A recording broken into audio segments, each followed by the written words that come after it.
এই যে আমার পিছনে বিমানটা দেখতে পাচ্ছেন, আমি এখন চলে যাব। আপনারা কি রাগ করলেন? আমি বিমানের নামটা বলবো না, উপরের নামটা দেখা যাচ্ছে, আপনারা দেখে বুঝে নিয়েন। আপনারা কি রাগ করলেন?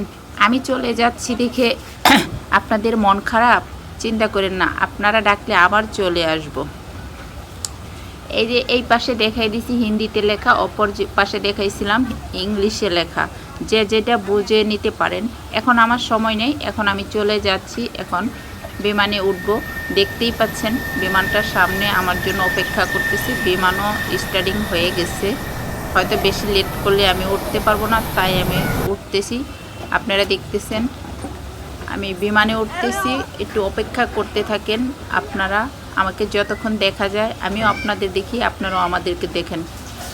আমি এই যে বিমানের ভিতরে ঢুকতেছি, যারা ভিতরের বিমানের দৃশ্য দেখেন নাই তারা বিমানের ভিতরের দৃশ্যটা একটু দেখে নেন। দেখেন এই যে সিটগুলো ফাঁকা আছে।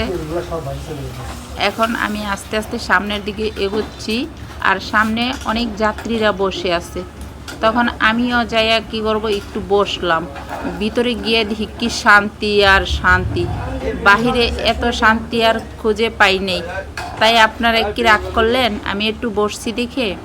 চিন্তা করেন না, বসে আছি, একটু আরাম খায় নিয়ে। আগে দেখেন যাত্রীরা হাঁটাহাঁটি করতেছে, পরে আমি একটু সামনের দিকে গেলাম। বিমান উড়ে না কেন, সামনে গিয়ে দেখি পাইলটই নেই।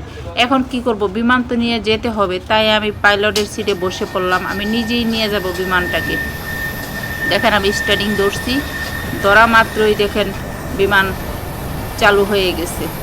আমি এখন আকাশে উড়াবো বিমানটা, আপনারা দেখেন।